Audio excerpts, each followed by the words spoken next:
오늘은 우리 신약성경 사도행전 13장 37절로 43절의 말씀을 함께 나누어 보겠습니다.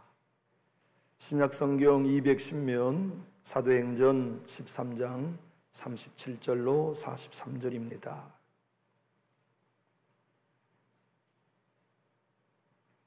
제가 37절을 먼저 봉독하겠습니다. 하나님께서 살리신 이는 썩음을 당하지 아니하였나니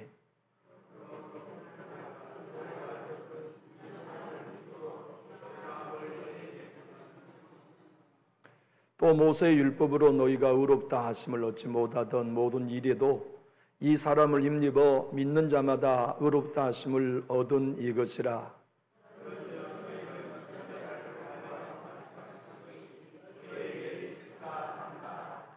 이르시되 보라, 멸시하는 사람들아, 너희는 놀라고 멸망하라. 내가 너희의 때를 당하여 한 일을 행할 것이니 사람이 너희에게 일러줄지라도 도무지 믿지 못할 일이라 하였느니라 하니라.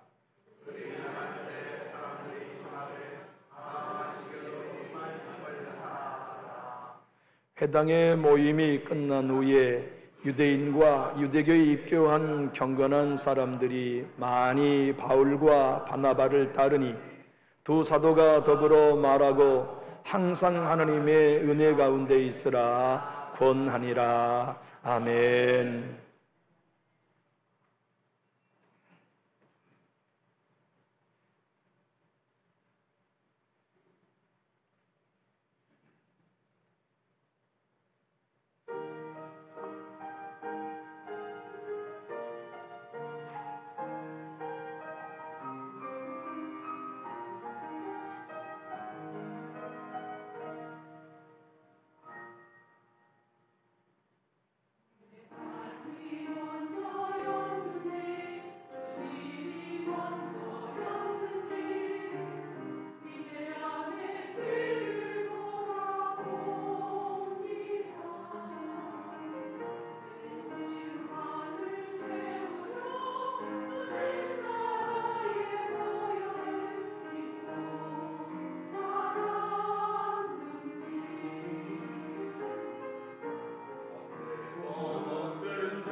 아멘.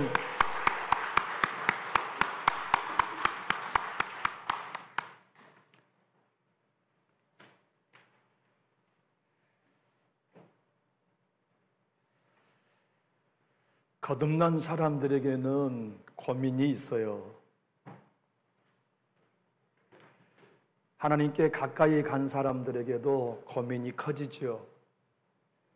왜냐하면 빛이 강하게 비치기 때문에 내 죄가 갈수록 커 보이는 것이죠.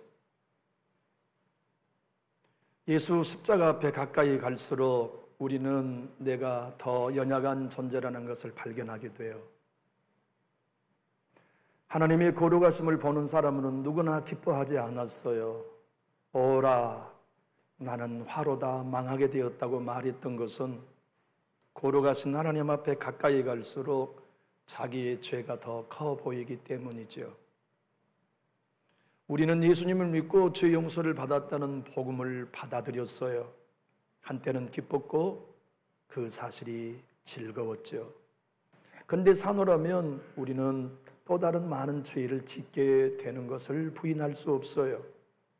넘어지기도 하고 상처 주기도 하고 상처받기도 하고 깊은 침체의 수렁에 빠져서 몇 주, 몇 달 예배나 기도도 망가져 버리기도 하고 그렇게 내 믿음이 성들이 흔들릴 때 우리는 여전히 나는 죄 용서를 받았어, 나는 예수님 안에서 완전한 의인이 되었다는 이 확신을 갖는다는 건 그리 말처럼 쉬운 일은 아니죠. 바울과 바나바를 안디옥 교회에서 선지자로 선교사로 안수했어요. 바울과 바나바는 선교팀을 꾸려 전도에 나섰죠. 그때 동참했던 일행 중에는 요한이라고 하는 청년도 있었죠. 개인적으로는 바나바의 생질이었고 그 유명한 마가 다락방의 주인공 마가였죠. 그들이 함께 비시디아 안디옥이라는 도성에 도착했을 때 무엇이 시험에 들었는지 모르지만 요한이 마가가 떠나버렸어요. 나 안 해. 시험 든 거죠. 나 못 해 먹겠어. 그리고는 바울과 등을 쳤어요. 그리고는 예루살렘으로 돌아가 버리고 바울과 바나바 그의 일행들이 이곳저곳에 다니며 전도하는데, 아니 이 사람들 신기한 사람들이네. 이 사람들이 전한 게 도대체 무엇인지 우리 한번 알아봅시다. 그래서 시나고그라고 하는 회당에서 유대인들이 바울과 바나바를 초대해요. 한번 당신이 증거하는 게 뭔지 우리 한번 들어봅시다. 그래서 바울이 오늘 보면 우리가 다 읽진 않았습니다만은 출애굽으로부터 시작하여서 세례 요한에 이르기까지 그 모든 여정이 하나님이 하신 일입니다. 그리고 구약의 모든 성경 모세로부터 시작하여 모든 선지자가 바로 이분에 관한 이야기였습니다. 그런데 여러분이 그를 죽였습니다. 그분이 누구냐면 나사렛 예수이십니다. 그런데 하나님은 그를 죽어 썩임당하도록 내버려 두지 않고 3일 만에 부활하셨습니다. 그를 믿는 자는 죄 용서를 받습니다. 그의 이름을 힘입는 사람은 의롭다함을 받습니다. 그런데 여러분, 제가 여러분에게 경고합니다. 하박국의 선지자가 애언했습니다. 1장 5절에 너희는 마지막 때에 내가 복음을 증거할 터인데 내 복음을 너희가 증거할 때 너희가 복음을 멸시하게 될 거다. 그런 멸시하는 너희는 망하게 될 거라고 예언했는데 내가 전한 복음을 여러분 멸시하지 마십시오. 내가 전한 복음을 마음의 문을 열고 받아들이십시오. 그렇지 않다면 여러분은 멸망당할 것이라고 하는 복음의 강력함을 선포했어요. 사람들이 은혜를 많이 받았어요. 아마 여기저기 눈물을 흘린 사람도 많았을 겁니다. 그래서 그들 모두가 다 어이 다음 주에도 여기 회당에 와서 복음을 전개해달라고 부탁합니다. 그런데 바울과 바나바가 회당을 떠나며 마지막에 한 말씀이 오늘 본문 43절이지요. 우리 한번 따라해 볼까요? 항상 은혜 안에 머무십시오. 항상 은혜 안에 머무십시오. 복음을 갖는 신앙인이 복음을 누리는 비결은 은혜 안에 거하는 것이에요.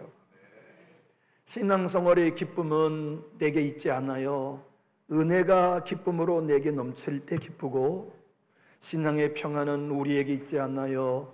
은혜가 평안으로 우리 안에 역사할 때 평안이 생기는 거예요. 신앙의 승리도 우리에게 있지 않나요?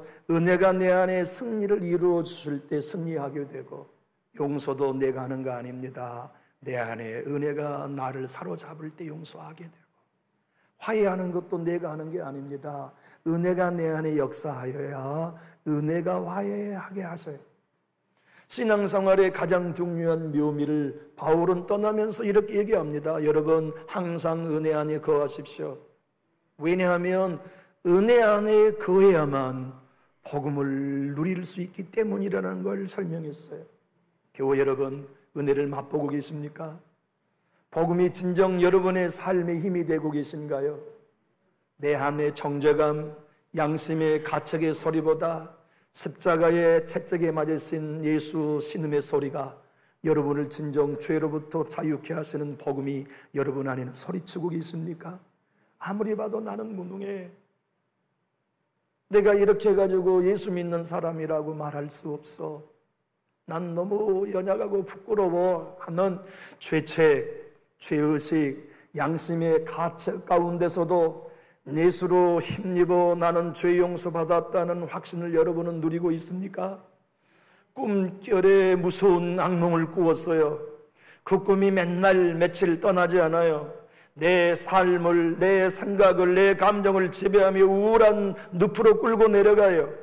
그때도 여러분은 외칠 수 있습니까? 그를 힘입어 나는 죄 용서받았어. 그의 이름을 힘입어 나는 의롭다함을 얻었어. 그의 승리를 힘입어 나는 승리했어. 그의 신분을 힘입어 나는 영원한 하나님의 자녀가 되었어. 이것이 흔들리지 않을 수 있나요? 그 복음을 누리는 삶은 은혜 안에 항상 머물러야만 가능하죠. 그런데 여러분, 은혜 안에 항상 거하고 머무는 비결을 사도 바울은 오늘 본문을 통해 우리에게 설명합니다. 한번 따라 하실까요? 나를 어린아이처럼 낮추어야 합니다. 신앙의 비결은 누구를 위해서 하는 거 아니지요? 결국에는 우리 자신을 위해 신앙합니다. 하나님을 위해 예배하지만 그 예배를 통해 우리 자신이 하나님을 만나기 위해 우리는 이 자리에 나옵니다. 신학자 칼 바르트는 예배란 서비스라고 말했습니다. 예배는 하나님이 나를 찾아와 서비스해 주신 것이고 내가 하나님을 위해 서비스하는 것이다. 맞습니다. 하나님이 우리를 서비스하신 것은 은혜 주심이요, 우리가 하나님 앞에 서비스하면 예수를 힘입어 은혜를 간구하는 일이 예배입니다. 사도 바울은 오늘 여기 유대인들과 경건한 유대인들에게 이렇게 얘기합니다. 죄사함은 여러분 모세의 율법을 열심히 묵상하고 실천해도 안 됩니다. 죄사함은 그를 힘입어야만 가능합니다. 여러분, 하나님 앞에 의롭다고 하는 건 율법 지켜서 되는 거 아닙니다. 그를 힘입어야만 하나님 앞에 의롭다함을 얻을 수 있습니다. 우리 교회의 제자훈련을 하은하의 교실, 하나님의 이름 속에 있는 하나님의 은혜라고 하는 책을 가지고 훈련하고 있거든요. 임병환 집사님과 지난 목요일 오전에 마지막 11단원 여호와 츠켄노, 하나님의 의의 마지막 5가를 공부했습니다. 이제 이번 주에는 12단원 마지막 단원 여호와 차바오트 만군의 하나님에 관하여서 공부하게 될 거예요. 임병환 집사님이 저에게 이렇게 간증했습니다. 목사님, 하은하이에 저를 불러주신 건 너무너무 감사합니다. 내가 어떻게 이토록 존귀한 하나님의 이름을 알 수 있었겠습니까? 정말로 감사합니다. 저는 하나님의 이름을 한 단원 배울 때마다 그 이름이 제일 좋은데, 지금까지 제가 제일 좋은 하나님의 이름은 여호와 츠켄노, 나의 의가 되신 하나님의 이름입니다. 나에게 하나님의 이름을 알려주신 게 너무너무 고맙습니다. 그렇게 저에게 지난 목요일 오전에 간증하셨습니다. 여러분과 제가 하나님 앞에 설 때 해결되어야 할 문제가 있습니다. 그게 뭐냐면 죄의 문제입니다. 우리의 인생은 태어나는 순간부터 죄에 물들었고 산다가는 것이 죄요, 삶이 죄이지요. 부름받아 주님의 영원한 구원을 경험하며 죄 용서의 확신을 누리지만 우리는 또 죄에 짓습니다. 죄 없이 산다고 하는 사람은 거짓말쟁이든지 정신이 없는 사람이죠. 우리는 운동하고 농사 지은 만큼 몸에 흙이 묻고 먼지가 쌓이듯 시간과 함께 죄를 짓게 되어 있습니다. 그런데 과거의 죄 용서를 받았고 의롭다함을 얻었지만 오늘 또 여전히 내가 죄를 짓고 넘어질 때 우리는 방황하게 됩니다. 의심하게 됩니다. 난 구원받은 사람이 아닌 것 같아. 난 하나님의 자녀가 아닌 것 같아. 난 의로운 사람이 못된 것 같아. 난 오늘 죽어도 천국 못 갈 것 같아. 그런데 여러분, 시편 103편 다윗은 이렇게 고백합니다. 동이 서에서 먼 것 같이 우리의 죄과를 우리에게서 멀리 옮기셨으며, 하나님은 예수 그리스도를 믿을 때 여러분과 저의 모든 죄를 동이 서에서 먼 것처럼 우리에게서 멀리 옮겨주신 것이 사죄의 은총입니다. 그것은 우리가 다시 범죄했다고 해서 변개되지 않습니다. 영원한 속죄를 허락하셨거든요. 사도 바울은 고린도 교회, 골로새 교회의 성도들에게 골로새 1장 13절 14절 이렇게 고백했습니다. 그가 우리를 흑암의 권세에 건져내사 그의 사랑의 아들의 나라로 옮기셨으니 그 아들 안에서 우리가 속량 곧 죄 사함을 얻었도다. 사단은 끊임없이 우리를 정죄합니다. 사탄의 이름의 뜻이 참소자란 뜻이거든요. 고발자예요. 너 죄졌잖아. 너 넘어졌잖아. 너 실수했잖아. 너 상처받고 시험 들었잖아. 너 기도의 생활 잃어버렸잖아. 네 예배 예전 같지 않잖아. 네 마음에 미운 사람 있잖아. 네 거룩함을 잃어버렸잖아. 끊임없이 우리를 고발합니다. 뭘 가지고 고발하냐면 놀랍게도 말씀을 가지고 고발합니다. 그렇기 때문에 우리는 성경을 읽다가 절망합니다. 자꾸 성경을 읽는 게 부담이 됩니다. 여러분, 이런 경험 없으시나요? 설교가 참 좋아. 그런데 불편해. 우리 목사님의 설교는 참 좋은 것 같아. 그런데 나하고는 안 맞아. 이유는 무엇 때문이냐면 우리의 죄가 지적당한다는 느낌을 받기 때문에 그래요. 내가 감춰져 있는 우리의 실체가 마치 백주에 드러나듯 지적받는다는 생각 때문에 우리는 불편한 신앙을 살기 시작하지요. 사도 바울은 오늘 본문을 통해 40절로 43절에 이렇게 고백했습니다. 우리 화면을 보고 함께 읽어볼까요? 그런즉 너희는 선지자들을 통하여 말씀하신 것이 너희에게 미칠까 삼가라. 이르시되 보라, 멸시하는 사람들아, 너희는 놀라고 멸망하라. 내가 너희 때를 당하여 한 일을 행할 것이니 사람이 너희에게 일러줄지라도 도무지 믿지 못할 일이라 하였느니라 아니라. 그들이 나갈새 사람들이 청하되 다음 안식일에도 이 말씀을 하라 하더라. 회당의 모임이 끝난 후에 유대인과 유대계 입교한 경건한 사람들이 많이 바울과 바나바를 따르니 두 사도가 더불어 말하고 항상 하나님의 은혜 가운데 있으라 구원하니라. 여러분, 죄 용서는 우리가 어제보다 나은 삶을 산 결과로 얻은 거 아닙니다. 여러분과 제가 의롭다함을 받는 것은 그 전보다 더 깨끗해져서 받은 대가가 아닙니다. 성경은 분명히 말씀합니다. 죄 용서는 우리의 어떠함에 의한 결과가 아니라 그를 힘입는 결과라고요. 예수께서 십자가 지시고 나의 모든 죄의 대가를 지불하신 것을 믿을 때 그를 힘입어 그로 말미암아 그를 통하여 죄 용서는 값없이 받아요. 우리의 행위 때문이 아니에요. 하나님 앞에 여러분과 제가 의인으로 설 수 있는 것은 저와 여러분이 그전보다 거룩해졌고 깨끗해서 된 게 아닙니다. 오직 그의 이름을 힘입어서 그의 보혈을 통하여서 그의 십자가의 순종을 말미암아 우리는 의롭다함을 얻은 것이에요. 우리가 얻은 의가 아닙니다. 복음에는 하나님의 의가 나타나서 믿음으로 믿음에 이르게 하나니 기록된 바 오직 의인은 믿음으로 말미암아 사는 그 의는 여러분과 제가 성취한 의가 아니라 예수님이 십자가에서 완전한 순종, 온전한 행위로 얻어져온 의의를 믿음으로 값없이 우리에게 전가해 주심으로써 우리가 의롭다함을 얻은 거지요. 여러분, 사단이 정죄하여도 나는 죄 용서 받았어, 나는 하나님 앞에 담대히 설 수 있어, 나는 의인이 되었다는 거 우리 때문 아니라는 거 아시죠? 그를 힘입어서 예수님의 은혜 때문에, 예수님의 공로 때문에 우리는 의롭다함을 얻었습니다. 그리고 그것은 영원하고 완전한 것이에요.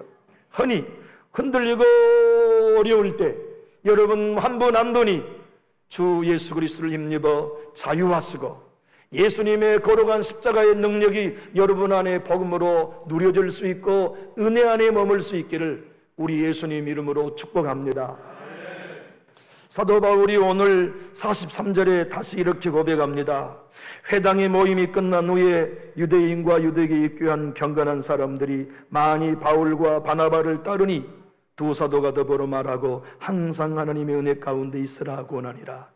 현대인의 성경은 하나님의 은혜 가운데 계속 머물러 있으십시오라고 번역했어요. 성도 여러분, 복음은요, 은혜 안에 머물러 있어야만 복음이 될 수 있어요. 어떤 이는 예수님을 누립니다. 어떤 이는 예수님을 맛봅니다. 어떤 이는 예수의 생수를 경험합니다. 어떤 이는 돈 없이 와서 젖과 꿀을 삽니다. 어떤 이는 기도하면서 하늘을 맛봅니다. 어떤 이는 성령의 감동을 예배 때마다 경험합니다. 어떤 이는 기도하다가 하나님의 음성을 듣습니다. 어떤 이는 찬양하다가 아버지 하나님의 영광을 봅니다. 이유가 무엇입니까? 은혜 안에 거하기 때문에 그래요. 은혜 안에 거해야만 하나님의 것은 우리에게 전달됩니다. 은혜 안에 머물러 있어야만 주님이 이루어놓으신 모든 구속이 우리가 맛볼 수 있고 누릴 수 있어요. 곰곰이 한번 살펴보실까요? 신앙인들 가운데 어떤 일을 만나보면 내 마음이 평안해요. 분명히 있죠, 그런 분? 어떤 분과 대화를 나눠보면 내가 새 힘이 생겼나요? 분명히 그런 분이 있어요. 어떤 분과 함께 시간을 보내면 내 영이 충전되어 분명히 그런 사람이 있어요. 그를 만나면 내 안에 어둠이 물러가요. 그와 교제하면 내 안에 소망이 생겨나요. 기쁨이 샘솟듯 일어나요. 살 소망이 생겨나요. 이유가 뭐냐면 그 안에는 은혜 안에 머물러 복음이 누리고 터지고 흘러가고 있기 때문에 그렇단 말이죠. 교회도 마찬가지예요. 어떤 교회는 은혜가 흘러가요. 예배 때마다 은혜가 맛보아져요. 복음이 느껴져요. 복음을 나눌 수 있게 돼요. 이것이 어떻게 가능하냐면 사도 바울이 은혜 안에 항상 머물러 있어야만 가능하다는 걸 설명해 주고 있지요. 신앙하는 우리들은 생각합니다. 자꾸 넘어지는 나 때문에 내 주님이 이루어놓으신 구속, 죄 사함과 의롭다 하심까지도 흔들리게 되는 거예요. 여러분 한번 질문해 볼까요? 여러분이 이 땅에 태어나기 전에 예수님이 십자가의 구속을 이루신 겁니까? 여러분이 태어난 후에 이루신 거예요. 또 하나 질문해 볼까요? 예수님의 십자가의 완전한 구속이 여러분이 이제부터 충성하고 거룩에 이르겠다고 결단한 다음이었습니까? 아직도 연약할 때였습니까? 아직도 죄인이었을 때였습니까? 아직도 원수였을 때였습니까? 아직도 죄인이요? 아직도 원수요? 아직도 하나님 앞에 연약한 상태일 때 예수를 힘입어 의롭다 하셨다면 지금 그분을 믿고 넘어지며 상처받고 시험 들은 여러분을 왜 하나님이 의롭다 하지 않으시겠습니까? 흔들릴수록 예수님을 의지하십시오. 여러분 자신이 스스로 의롭다고 느껴지지 않을 때일수록 주장하십시오. 내가 얻은 의의는 내가 얻은 게 아니야. 그의 이름을 힘입은 것이야. 그의 도움을 통해 얻은 것이라고 하는 걸 신뢰하는 거죠. 이용규 선교사님은 같이 걷게라는 책에서 이렇게 말씀합니다. 그리스도인들이 오해하는 것, 그것은 예수님을 믿고 속죄를 받으면 깨끗해졌다고 생각하는데 그렇지 않아요. 우리가 하나님 앞에 의롭다함을 받았을지라도 하나님은 끊임없이 우리와 동행하시면서 우리의 죄를 신앙의 성장의 단계에 맞춰 빛을 비추시고 하나씩 전결하게 해가신다고 설명합니다. 반대로 김남주 목사님은 이렇게 설명합니다. 내가 양심의 가책으로 죄책을 느껴본 사람, 율법의 정죄로 인하여 끊임없이 죄책에 시달려온 사람이 예수님의 십자가를 힘입어 죄 용서를 확신하게 되면 그의 영혼은 건강해진다. 건강한 영혼에게는 눈물이 마르지 않는다. 맞아요. 은혜 안에 머무르면 모든 것이 하나님의 은혜 때문에 승리한 것을 알기에 눈물이 마르지 않아요. 은혜 안에 머물면 모든 것이 주의 도움 때문이기에 감사가 마르지 않아요. 은혜 안에 머물면 모든 승리가 예수님 때문이지, 예수님의 이름 통하여서지, 예수님의 이름을 승리하여 맛봄으로써이지, 나 때문이 아니라는 걸 알기에 눈물이 마르지 않게 되지요. 찬송에도 눈물이 넘쳐나고, 기도에도 눈물이 넘쳐나고, 또 말씀을 들어도 눈물이 넘쳐나지요. 신앙하는 여러분들과 제가 꼭 믿고 확신할 수 있는 것, 그것이 구원이란 세 가지를 의미한다는 것입니다. 한번 따라해 볼까요? 구원은 신분의 변화입니다. 위치의 변화입니다. 상태의 변화입니다. 그것이 예수님을 힘입어 여러분이 얻은 구원입니다. 설명해 보겠습니다. 이게 복음의 진수거든요. 예수님을 힘입어 구원받기 전에, 속죄함을 받기 전에 인생의 신분은 죄인입니다. 그런데 예수님을 믿고 그의 이름을 힘입어 속죄함을 받습니다. 의롭다함을 얻습니다. 그가 얻은 구원은 신분의 어떤 변화를 가져다 주냐면 죄인이 아닌 하나님의 자녀로 바꾸어주십니다. 그것이 예수님을 믿고 여러분이 얻은 구원입니다. 우리는 넘어져도 죄인 아닙니다. 하나님의 자녀요 의인입니다. 우리가 그렇게 결정한 거 아닙니다. 그의 이름을 힘입으면 누구든지 그렇게 내 자녀로 삼겠다고 하신 하나님의 약속 때문에 우리는 그분을 힘입어 하나님의 자녀가 되었습니다. 두 번째 구원이란 뭐냐면 위치의 변화입니다. 예수님을 믿기 전에 죄인은 위치가 어디냐? 지옥 있는 백성입니다. 위치가 어디냐? 사단의 노예요 백성에 있었습니다. 그런데 예수님을 힘입습니다. 그의 십자가의 보혈을 믿습니다. 구원받습니다. 그럼 위치가 옮깁니다. 위치가 어디입니까? 이제는 지옥과 사단의 종이 아닌 천국 백성으로 위치가 옮겨지는 것이 골로새 1장 13절, 아까 전에 우리가 읽었던 그의 사랑의 나라로 흑암의 권세에서 우리를 옮겨 놓으신 것이 구원입니다. 그런데 이것은 단번에 이루셨습니다. 모두 다 과거의 완료입니다. 우리가 넘어진다 하여도 이 사실은 변하지 않아요.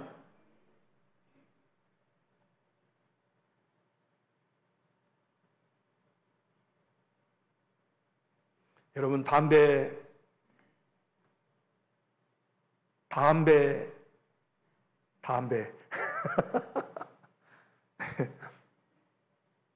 예전에도 말씀드린 적이 있습니다만은 저희 목포에 가장 큰 우리 성결교회가 있어요.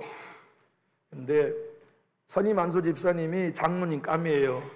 뭘로 보나 장로님 감인데 스스로 장로님이 안 돼요. 고사하는 거예요. 이유는 요놈의 이것이 해결이 안 되는 거예요. 이것이 해결이 안 돼요. 내 주일날이면 항상 자기 점검을 해요.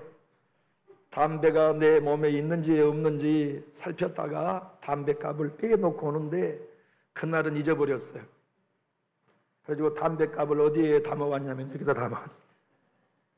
그런데 그날따라 사고가 터지려고 하니까 은혜가 넘치게 임했어요. 얼마나 은혜를 받았는지 제일 먼저 목사님께 인사하려고 달려나갔어요. 그래가지고 목사님 오늘 은혜 많이 받았습니다. 톡 떨어졌는데 목사님 발 앞에 담배가 딱 떨어졌어요. 여러분, 담배 그까짓 것이 우리가 얻은 구원과 속죄함과 의로움을 방해할 수 있을까요? 담배가 우리의 구원과 아무 상관없습니다. 우리 딸이 병원에 가가지고요, 제일 고민되는 게 회식할 때 다 맥주를 따라준대요. 그래가지고 전부 다 원샷! 근데 나는 선생님들께 아빠 얘기했어 뭐라고 했는데 나는 안 마셔요. 왜? 전 예수를 믿거든요. 그랬더니 간호사님 선생님들이 다 쳐다보면서 저 수간호사님도 교회 다니고 저 간호사님도 교회 다니고 저 간호사님도 교회 다녀. 다 한 잔씩 해. 여러분, 술 마신 것이 우리의 구원과 제사함과 의로움을 방해할 수 있을까요? 극간 맥주 한 잔이 아니에요. 우리 어떠함에 의하여서 여러분 속죄함과 의로움이 방해되지 않아요. 그러나 여러분, 구원의 세 번째 이것을 결코 혼돈하기 때문에 맥주 한 잔 때문으로 인하여 우리는 죄 용서의 확신을 놓치기가 쉬워요. 아무것도 아닌 것들인데 한번 따라해 볼까요? 상태의 구원은 현재 진행형입니다. 신분의 구원은 단번에 과거 완료형이에요. 끝났어요. 우린 영원히 하나님의 자녀예요. 위치의 변화도 과거 완료형이에요. 끝났어요. 우리는 넘어져도 천국에서 넘어집니다. 그러나 우리가 죄인으로서 예수님의 장성한 분량까지 변화되는 상태는 현재 진행형입니다. 더 예수님을 닮아갑니다. 하나님을 아는 지식에 성장해야 됩니다. 그리스도를 아는 지식에 자라나야 되는 거지요. 우리의 상태는 죄의 몸 로마서 6장이 말씀한 것처럼 우리는 이 몸은 아직 구원받지 못했어요. 그래서 이 몸은 뭐하는 몸이냐면 죄의 생산하는 공장이에요. 이 몸이 구속받기 전에는 누구라도 죄 안에 있을 수밖에 없어요. 그렇지라도 내 주의 성령님이 우리 안에 오셔서 여러분과 저로 말미암아 끊임없이 거룩해지도록 역사하시며 성화시켜 가시지요. 이 사실을 마틴 노이존스 목사님은 그의 책 기독교 교류 강좌 2권에서 이렇게 설명합니다. 한번 따라해 볼까요? 의롭다 하시는 칭의는 우리 밖에서 일어난 일이요, 우리 안에 거룩하게 하신 성화는 우리 속에서 이루어 가십니다. 그러나 두 일 다 하나님이 하십니다. 여러분과 제가 왜 혼돈하냐면 신분의 변화와 위치의 변화는 믿으면서도 내 상태가 아직 완전하게 변화되지 않았기 때문에 혼돈하는 거예요. 우리의 신분과 위치는 내 상태에 따라 변화되지 않습니다. 우리의 의롭다함은 영원한 것이에요. 영원한 자유와 영원한 생명을 누리는 것이지요. 미국의 유명한 D.L. 미드 목사님이 런던의 부흥제패를 인도하시고 레인스포드라고 하는 목사님과 함께 연담을 하게 되었습니다. 좌담을 했죠. 복음에 대해서.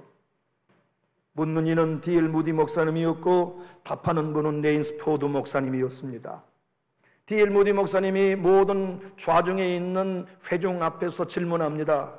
목사님, 죄인이 의롭게 되는데 시간이 얼마나 걸리나요? 그래서 레인스포드 목사님이 대답합니다. 시간이 걸리다니요. 예수님을 구주로 믿는 순간 영원한 의인이 됩니다. 다만 의롭다고 인정받는 건 법정의 사건입니다. 그러므로 의롭다고 인정받는 그리스도인의 삶이 여전히 죄 가운데 있습니다. 그럼에도 불구하고 하나님이 의롭다고 하셨기 때문에 그 의는 하나님의 의요, 예수로 말미암아 얻어진 의이기 때문에 그리스도의 의이며 은혜도 얻은 의이기 때문에 은혜의 의이고 믿음으로 얻어진 의이기 때문에 믿음의 의라고 설명합니다. D.L. 무디 목사님이 참 이해 쉽게 말씀해 주셔서 고맙습니다.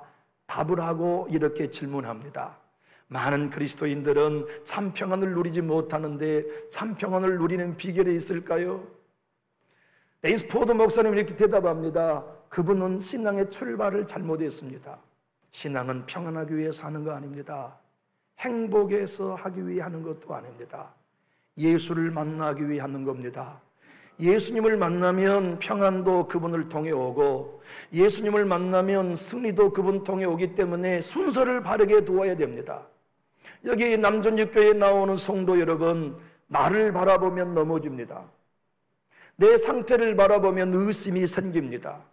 나 자신을 바라보면 영원한 속죄와 의롭다함에 흔들리기 쉬워요. 그러나 예수를 바라보면, 내 주의 십자가를 바라보면 그분으로 인하여, 그 이름으로 말미암아 그의 보혈로 인하여서 우리는 영원한 속죄와 의롭다함이 내 거라고 주장할 수 있습니다. 사단이 오늘 밤에 여러분을 정죄할지라도, 아니 오늘 여러분과 제가 삶을 마감하고 천국문 앞에 서더라도, 하나님 나는 천국에 들어갈 자격이 있습니다, 우리는 말할 수 있습니다.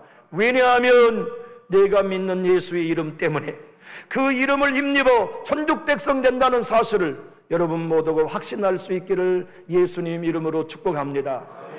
여러분, 강간범도 죄 용서받을 수 있을까요? 살인자도 죄 용서받을 수 있을까요? 은행 강도도 죄 용서받을 수 있을까요? 우리는 예수님이 오른편에 있었던 강도가 한 번도 교회에 나가지 않았다는 걸 알고 있습니다. 한 번도 예배해 본 적이 없다는 것도 알고 있어요. 한 번도 그는 기도해 본 적이 없었어요. 그런데 죽음 직전에 예수님께 기도함으로 낙원에 이르는 구원의 반열에 설 수 있었어요. 중요한 것은 여러분과 저의 삶 속에 어떤 죄보다 은혜가 크다는 걸 믿는 게 중요합니다. 내가 넘어져도 나는 은혜 안에 있다는 거, 내가 흔들려도 나는 항상 은혜 안에 거한다는 걸 고백하는 거예요. 주장하는 거예요. 믿는 거예요. 그런데 은혜 안에, 은혜의 풍성함에 거하는 비결은 나를 낮추는 겁니다. 신앙생활에 여러분과 제가 복음의 눈을 뜨고 십자가의 비밀을 나의 것으로 주장하여 날마다 십자가의 자기를 부인하는 신앙이 되기 전에는 봉사한 만큼 하나님의 의로부터 멀어집니다. 자기 의에 답을 쌓기 때문에 그래요.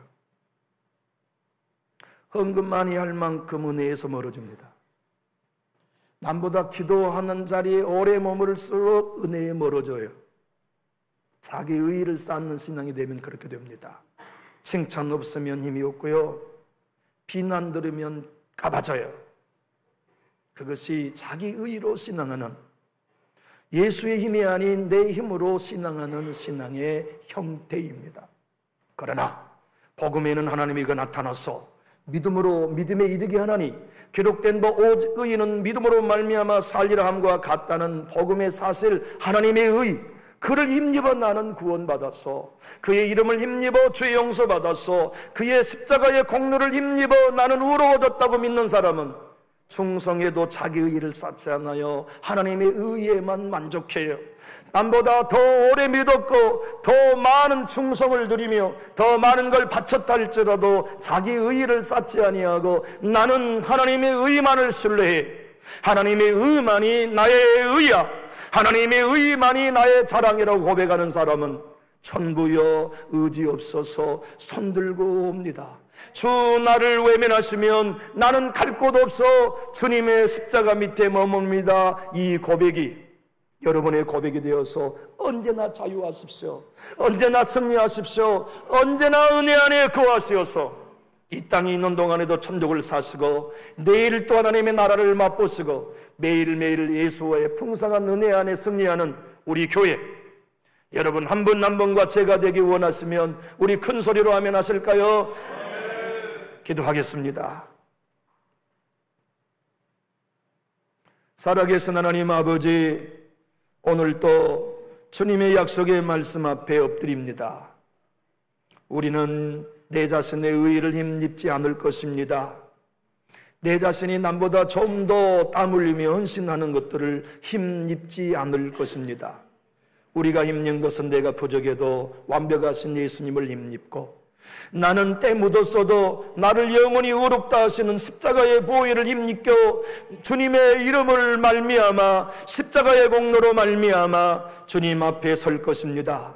그것이 나를 낮추고 나를 부인하여 더 낮은 자리로 내려갈 때마다 더 풍성한 은혜 안에 머물게 하신 비결임을 믿고 우리 모두가 이 진리 앞에 서게 하시고 남준육교회 모든 권속이 가장 밑바닥에 내려가 풍성한 은혜 안에 마지막까지 머물게 하여 주시옵소서.